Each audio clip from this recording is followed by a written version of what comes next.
আজকে বানাবো সকাল বিকেলের নাস্তা বা টিফিন। এই রেসিপিটা অসাধারণ খেতে। Welcome back to my channel Nazfala কিচেনে আপনাদের সবাইকে স্বাগত। তো বন্ধুরা, স্কিপ না করে প্রথম থেকে শেষ পর্যন্ত দেখার অনুরোধ রইল। তবে চলুন বন্ধুরা, রেসিপিতে যাওয়া যাক। তো বন্ধুরা, এখানে আমি নিয়েছি আটা, মেখে নিয়েছি। আমি আটা দিয়ে তৈরি করে নেব, আপনারা চাইলে ময়দা দিয়ে তৈরি করে নিতে পারেন।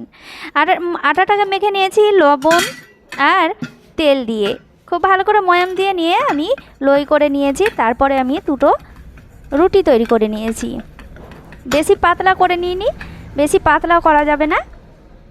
তো দুটো রুটি তৈরি করে নিয়েছি। তারপরে আমি একটি বাটি নিয়ে নিয়েছি। তো বন্ধুরা, দেখতেই পাচ্ছেন বাটিতে আমি সাদা তেল লাগিয়ে নিয়েছি, খুব সুন্দরভাবে সহজভাবে উঠে যাওয়ার জন্য। তারপরে আমি রুটিটাকে এইভাবে দিয়ে দিচ্ছি। আর এই নাস্তাটা একেবারে সহজ, একবার যে দেখবে তো যে কেউ বানাতে পারবে। এতটাই সুন্দর টেস্টি একটি নাস্তার রেসিপি। এই নাস্তার রেসিপি একেবারে সহজভাবে তৈরি করে দেখাচ্ছি আপনাদেরকে। তো বন্ধুরা, দেখতেই পাচ্ছেন খুব সুন্দরভাবে প্লেটে বসিয়ে নিলাম। এরপরে আমি একটি ডিম ভেঙে নিচ্ছি। তারপর আমি দিয়ে দেব টমেটো কুচি, লঙ্কা কুচি, ধনেপাতা কুচি, পেঁয়াজ কুচি। এগুলো তো সব বন্ধুরা বাড়িতে থাকেই সকলের। তো বন্ধুরা, দেখতেই পাচ্ছেন এগুলোকে আমি দিয়ে দিচ্ছি। তো এই নাস্তাটা একেবারে সহজ, ছোট বড় সকলেরই পছন্দ হবে, খেতে দুর্দান্ত হয়। তো বন্ধুরা, দেখতেই পাচ্ছেন সব কিছু দিয়ে দিলাম। এবার মশলা দিয়ে দেব। এখানে দিয়ে দেবো স্বাদ মতো লবণ। লবণ তো অবশ্যই দিতে হবে।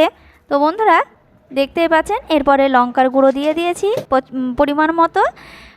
আর দিয়ে দিচ্ছি চাট মশলা। চাট মশলাটা অবশ্যই দেবেন, খেতে দুর্দান্ত হয়। তো বন্ধুরা, দেখতেই পাচ্ছেন চাট মশলা যদি না থাকে হাতের কাছে, তাহলে জিরে গুঁড়ো দিয়ে দেবেন, এতেও স্বাদ সুন্দর আসবে। এরপরে সব কিছু দেওয়ার পর আমি আরেকটি রুটি ওপরে এইভাবে বসিয়ে দিচ্ছি। বসিয়ে দিয়ে আমি মুখগুলোকে খুব সুন্দরভাবে এইভাবে মুড়ে নিচ্ছি। খুব সুন্দরভাবে মুড়ে নিতে হবে। তো দেখতেই পাচ্ছেন তো রেডি হয়ে গেল। এরপরে আমি চলে যাব রান্নায়। এখানে আমি চাটু চাপিয়ে দিয়েছি আর দিয়ে দিয়েছি সাদা তেল। তেলটাকে আমি গরম করে নিয়েছি। এটা হালকা আঁচে ভেজে নিতে হবে। তেলটা একেবারে গরম করে নেওয়া হবে না, হালকা তেলটাকে গরম করে নিতে হবে।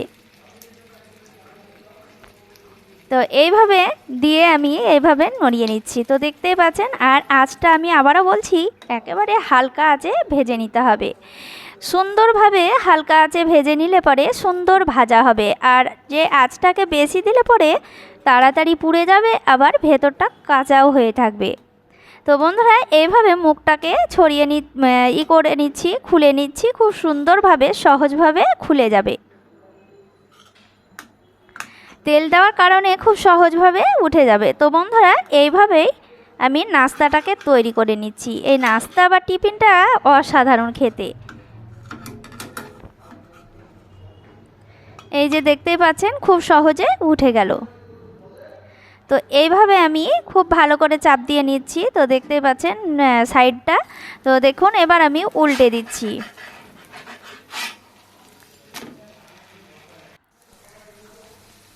তো হালকাভাবে এইভাবে চাপ দিয়ে দিয়ে ভেজে নিতে হবে। আর কালারটাও কিন্তু বন্ধুরা খুব সুন্দর আসবে, দেখতে দারুণ হবে। আর একেবারে মুচমুচে, একেবারে সুন্দর একটি রেসিপি, নাস্তার রেসিপি। দেখতে যেমন সুন্দর, খেতেও দুর্দান্ত হবে এই রেসিপিটা। এই যে দেখতেই পাচ্ছেন বন্ধুরা, ভাজা হয়ে গিয়েছে আর হালকা আছে এটাকে ভেজে নিয়েছি। তো কালারটাও পুরোপুরি সুন্দরভাবে চলে এসেছে। এরপরে আমি তুলে নিচ্ছি। এই যে দেখতেই পাচ্ছেন। এরপরে আমি কেটে দেখাবো কতটা সুন্দর ভেতরটাও সেদ্ধ হয়েছে, খুব সুন্দরভাবে বেক হয়ে গিয়েছে। তো দেখতেই পাচ্ছেন খুব সুন্দর একটি নাস্তার রেসিপি। ভেতরটাও দেখুন বন্ধুরা কতটা সুন্দর হয়েছে আর সুন্দরভাবে সেদ্ধ হয়ে গিয়েছে। আর দেখতে দারুণ হয়েছে বন্ধুরা। এটা শুধুই খেয়ে নিতে পারবেন, এতটাই টেস্টি। আর ভেতরটা দেখুন বন্ধুরা কতটা সুন্দর হয়েছে।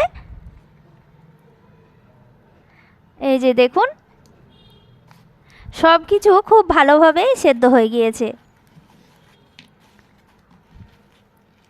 তো বন্ধুরা কতটা সহজে এই রেসিপিটা তৈরি হয়ে গেল দেখতেই পাচ্ছেন। আমি আবারও পিস পিস করে নিয়েছি আর কতগুলো হয়েছে একটা থেকে, তো দেখতেই পাচ্ছেন বন্ধুরা। এইভাবে আপনারা নাস্তা বা টিফিনের রেসিপিটা তৈরি করে নেবেন। আর যদি ভালো লাগে অবশ্যই লাইক কমেন্ট শেয়ার করবেন। বেশি ভালো লাগে থাকলে সাবস্ক্রাইব করে পাশে থেকে যেতে পারেন, আর আরও বেশি ভালো লেগে থাকলে শেয়ার করে দিতে পারেন। তো বন্ধুরা সবাই ভালো থাকেন, ধন্যবাদ।